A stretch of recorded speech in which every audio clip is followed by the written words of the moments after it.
G'day, legends. Sorry, I lost my lapel mic. I don't know where it is. So we're going old school for a little bit. A new one is in the mail. Let's get that out of the way. Now, we have just finished UFC Vegas 101. It's done. It's finished. Let's wipe her down with a towel. Let's call her an Uber. It is done. Now, let's kick it off. Go through every single one of the fights. Not every single one of the fights. Let's go through most of the fights and put a recap on UFC Vegas 101. Overall, very, very enjoyable card. It is great to have the UFC back, isn't it? All right, Nurmagomedov Alviev versus Joe Solecki. What do you say about this? Alviev is a Khabib, right? He's copy and paste auto-gen Khabib from UFC 3 career mode. Hasn't updated the fight mechanics at all. Same game engine. Kind of sad, though, that, the GTA Vice City of Wrestling gameplay here, it's going to have a ton of success in the new GTA 6 era that we are of MMA. Moving on. Fatima Klein versus Victoria Dudikova. Someone is an idiot. It's either Victoria Dudikova or her coach. I think it's her coach because Victoria Dudikova slapped him when that fight was over. The live chat and I were running a play-by-play on how she was losing that fight and how she was going to continue to lose that fight and how it was going to get worse for her as the fight went on. And it was happening about 30 seconds behind as we were calling it, all right? Fire your coaches. They hate you. They hate you, Victoria Dudikova. That was the worst game plan we've ever seen. Well, not the worst game plan we've ever seen. Kron Gracie exists. One of the worst game plans we have seen in a very, very long time. So fire your coaches and start again. You do have skill for MMA. You've got a talent, but I don't know if it's for MMA. Either way, Fatima Klein did great. Well done for Fatima Klein. Don't know if she was a 10-1 favorite. That was more Dudikova losing her own fight for it. That's enough on that fight. You get what I'm saying. Moving on to Bruno Lopez versus Magomed Gadjiloholev. Moving on to Estina Katakay versus Nicole Calalari. These names. Estona Katakay versus Nicole Calalari. Jokes aside, WMMA, it's back on. It's back on the menu, boys. I watched these fights with Victoria Dudikova and Calalari, whatever, right? We watched them. We thoroughly enjoyed them, okay? I am watching these two women's careers. They can strike. They have a fight IQ. They know when to shoot a takedown to get the opponent thinking. They know how to fend off a takedown. Katakay's takedown defense, because of her length, was beautiful to see. This was a fun-ass fight. UFC Vegas 101, one of the biggest takeaways is the girls are back. And it's great to see. Why wouldn't we want a decent chunk of MMA cards, UFC cards, to be entertaining for us? If they're going to continue to be entertaining, let us continue supporting it for now. All right? 2023 was shaky for WMMA. 2024 was even worse. But 2025, we're in for a good start. Let's move on to Jacob Smith versus Preston Parsons. Jacob Smith, right? He's 28 years old. He's 28 years old. And he hits like that first line, that first line after a long week's work. This is his first fight. And I think it's all aboard the Smith train. Yeah, Jacob, look at me, man. 3 times a year. Be busy. Continue on with that kind of power. And we will see you at the top, mate. Moving on to Thiago Moises versus Trey Ogden. Trey Ogden's 35 years old, and I am an idiot for picking him. This one's on me, boys. This one's on me. I'm sorry I picked him. Right, this one is on me. I thought he'd be a crafty vet against someone who is essentially a 50-50 fighter. I was wrong, and I apologize. See, that sometimes that happens. You just got to move on from it. Felipe Burns versus Jose Johnson. Johnson Jones. Felipe is sick, man. Felipe is really, really sick. That was really fun to watch. The armbar was phenomenal. The post-fight presser is what I love to see. A little bit of personality, Work hard. Believe in yourself. Sick, nasty armbar. John Johnson, you are moving up to bantamweight. So good luck with that. Dougie Dana has spoken. You cannot cut that much weight. You are a bantamweight now. Well done. Okay. Puliano Soriani versus the Croatian guy, Uros Medic, not Serbian. The fight stats and typology will tell you that he's Serbian, but after getting thrown around like a sack of potatoes like that, you cannot be Serbian. You have to be Croatian. That's a great win. In all honesty, that is a great win from Punahe Solariano. Uros Medic is a solid fighter. A really great fighter that stands in the pocket, will go for the knockout, usually gets the knockout. He has a chin. He's one of those fighters that takes one to give one, as we saw in that exchange. That's how that exchange went down. And to be the one to knock him out so badly, I'm going to say that his chin was taken from him.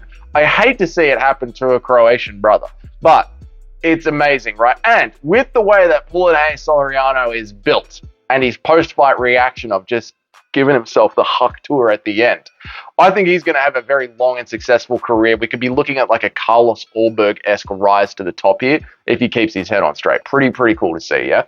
Then moving on to Christian Rodriguez versus Bashi or No Chill MMA. I think now that Bashi lost so embarrassingly, we might pull the No Chill MMA meme away from him. We don't need to do that to No Chill. Bashi is just like another sort of bot nickel wrestler, yeah? And C-Rod seems to be a sleeper agent planted in the UFC to destroy prospects. It's got nothing to do with the weight cut. We all thought it was to do with the weight cut. It's got nothing to do with the weight cut. Now that C-Rod's in the division, in the weight class that he needs to be in, it's legit what is going on there. As for Bashi, I've been listening to some post-fight recaps and some podcasts as I was winding down after the fights and chucking on some while I was working out here. Wrestling coaches, I've heard you talking about how you thought Bashi won that fight.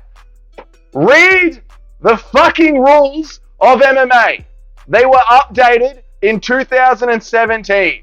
Your grappling and your control time counts for fuck all when people are throwing strikes. He didn't win the first and second round easily. I've legit seen actual people with followings talking about how they thought Bashi clearly won this fight. Insane to me. And the thing is, those kind of people tell kids like Bashi, these fucking old school wrestling coaches in the US, tell these young up and coming kids who are trying to build a fucking career for themselves that is a winning strategy. Well, there's a reason Bashi was standing up with his hands in the air after every single fucking round, because his coaches too were telling him he was doing a great job. Victoria Dudakova, your coaches. Slap him, mate.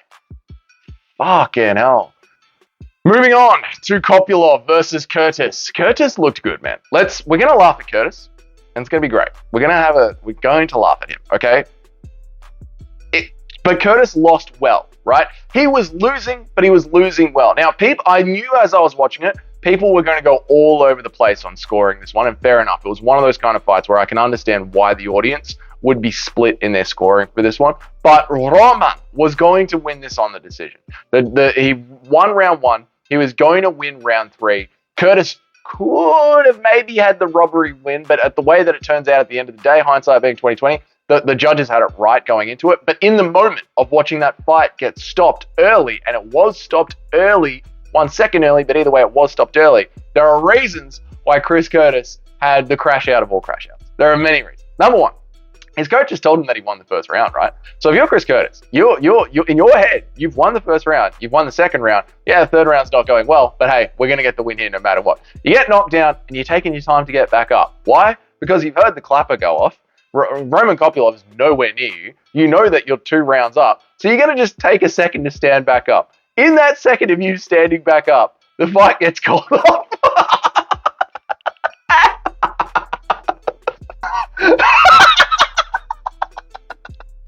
And Chris Curtis fucking flips out.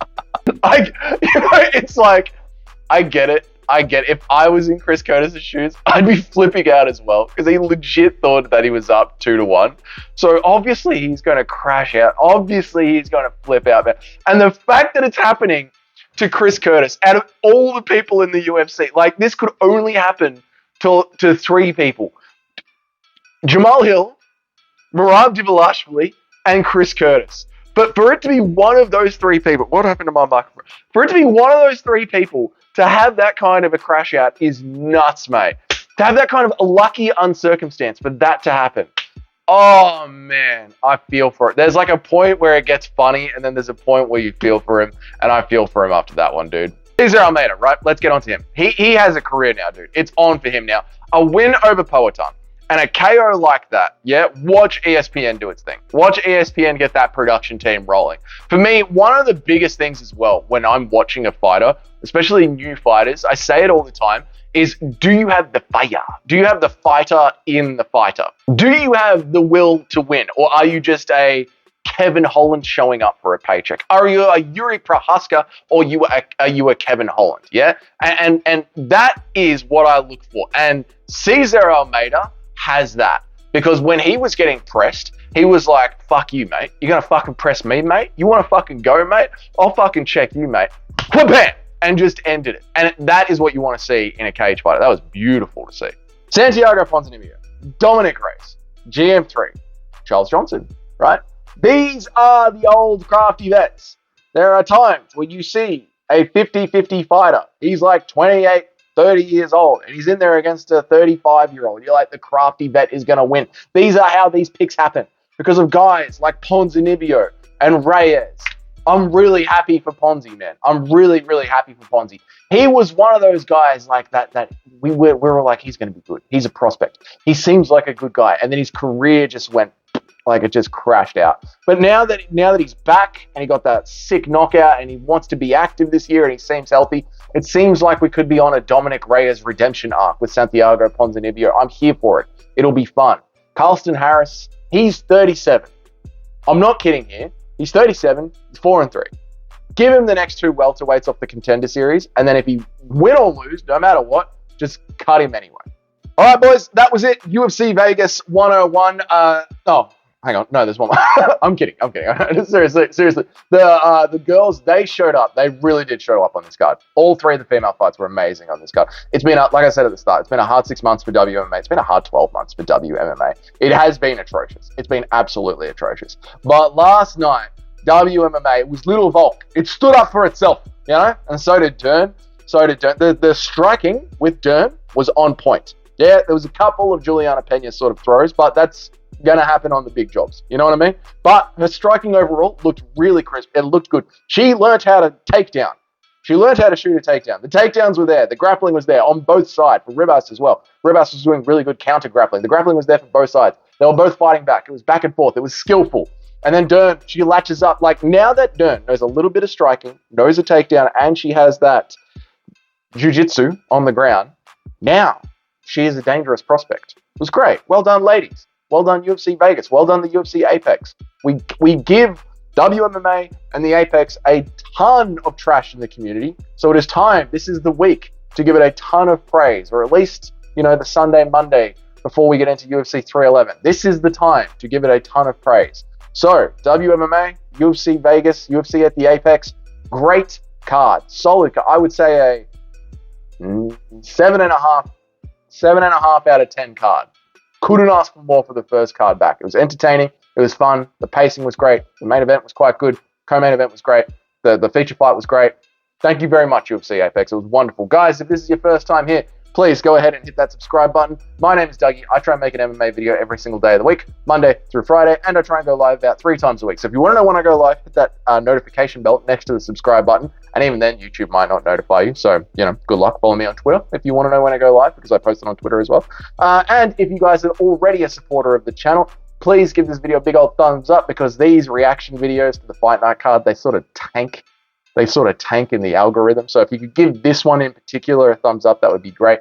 And to all the channel supporters who pay for the channel, who buy a membership for the channel for the emojis and the extra content, meme review and such, thank you so much. Your names are on the next slide. You guys have a great day, great weekend, great start of the week, and I'll see you all in the next one.